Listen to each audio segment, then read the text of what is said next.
in training. No rest for the weary. That's why he's a Pro Bowler. Skip, I know you've been looking especially forward to this one. Well, I'm not sure about that. This man has torn my heart out again and again and again because this man grew up in El Paso, Texas, a big Dallas Cowboy fan. Yes, and yet every time he plays my Dallas Cowboys, our Dallas Cowboys, he's the biggest cowboy killer there ever was. Because I'm looking at 3 games here. I looked them up this morning. 2017 was your first game. It was at Dallas. You win 35-31 because you went 19 carries for 125 yards. And then here you came again back in 2019. I look up, and you guys are up 31-3 because you went 19 for 107 yards, but you caught 7 balls for 75 more yards. And then this year at Lambeau on the frozen tundra. It wasn't frozen that day, but you set it on fire because you went 24 carries for 138 yards. When I thought we could stop the run, they said, we're going to play Micah at linebacker. Remember that? We'll play Micah at linebacker all day. Instead, only 7 times did he put his hand in the proverbial dirt, and you still ran wild on Micah Parsons.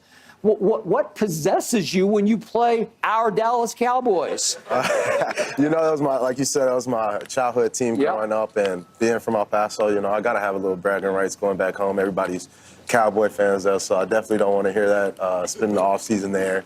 And then, I got some, I grew up watching the Cowboys, so I've seen Randy Moss kill them every time. So I got a little recipe for it. Yeah, no, you did. So, were you upset they didn't draft you? You went in the 5th round. They passed you, maybe 4 times. I was during the draft process. Scott Linehan at the time was the OC. He came out and worked me out and was like, "Hey, we're thinking about taking it back here in the 3rd or the 4th round." And then they drafted Ryan Switzer in the 3rd, and I was like, "Yeah, they're not drafting me." Right. So I mean, it would have definitely been a dream come true, the childhood team, but I ended up right where I was supposed to be. Right, you take it out on them again and again and again. Take it away. This year obviously didn't go the way you expected. The last couple of years, you had home field. You're losing the championship game to Tampa. You had #1 seed last year. You lose to the 49ers. And then winner-take-all game. You win this game against Detroit. You make the playoffs. Why haven't you had the success when it mattered the most? Why haven't it parlayed itself? Because you have great regular seasons, with this year notwithstanding, but for whatever reason, that final game, you guys can't put it together. In those final games, mistakes are critical. I feel like the team that makes the less mistakes is going to come out with the victory. And, you got to play complementary football in those situations as well. And one of the times we did, and whatever it may be, just not playing up to our standard, our best ball that we know we're capable of. And, that definitely hurts because you play so well all season to get to that game, and then you don't play your best ball. Right. And you know what? There's a lot being said. Your quarterback, is he coming? Is he going? It seems like this is a recurring theme with you guys. Seems like year after year. Is Aaron going to come back or is he going to leave?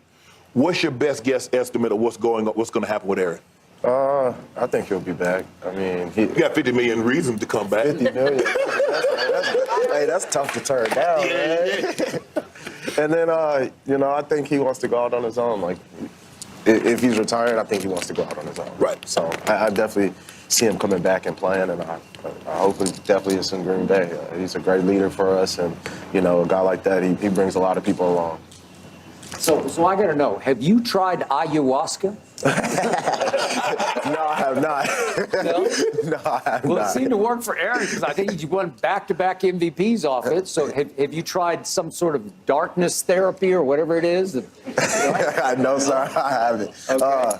I pray. That's God. That's my light. So I've often said that you're the more valuable Aaron in Green Bay because you're more dependable and trustable for the most part. But seriously, does Aaron ever get on your nerves at all? Ever? No, never. No. Really, thank you. I owe Aaron a huge thank you because if it wasn't for him, I don't know how my career would have turned out. My first 2 years, I wasn't really playing. I played here, I was starting and wouldn't play. And A-Rod he literally stopped the game, turned to the sideline, called timeout, told Mike McCarthy, I want 33 in the game. I want 33. And he is your biggest fan. And so that, coming in, when he first told me that I'm your biggest fan, like I hadn't played a snap on offense, so that did so much for my confidence. Hearing that from a future Hall of Famer, and I'm like, man, you believe in me this much. And then when I did get the opportunity, I did what I could with it, did the most, and made him look right, made him look good. And you keep digging at it, you keep working, and he sees that, and he puts his arm around you. He loves on guys like that who want to get better, who want to be great. So what's it been like playing with him? Because as Shannon said, he is a transcendent thrower of the football, off platform, on platform, sideways. He creates angles that we've never seen before. So what's that like, being in that force field with him? It's fun, honestly. He makes it easy for you. He's thrown some balls and somehow caught them. Like, I just literally turn and put my hands like this, and it like literally drops in, and people are like, oh, great catch. And I'm, yeah, great catch. Even better ball. Even better ball. All I had to do was put my hands up, hit me right in between the 33. So he helps you, Like, I remember coming in, pass protection, he's like, hey, the blitz is coming from over here. I'm like, how do you know that? Like, they haven't even started rotating or anything like that. And so he helped slow the game down for me when I was first coming in, and now it's slowed down for me. And I see the same things that he's seeing, and just getting with him. He coaches me up. He tells me what he's seeing, different things like that. So, like I said, he's a true leader, and he definitely had a huge impact on my development.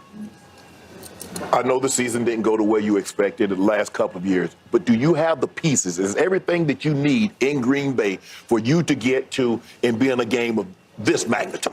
I definitely think so. I mean, we started off slow this year, and then we picked it up, and like you said, we got to that last game where we had to win and we didn't. But I think in that little run, we showed, hey, we got the pieces we need, and I think we woke some people up across the league, and like, we played Philly, we lost by a touchdown, so we were never really getting blown out in any of these games. We were in every game, but it comes down to execution and those little things, and we picked it up at the end, but you got to start faster. And that's what you guys normally do when you have a transcendent thrower, you have a historically great quarterback.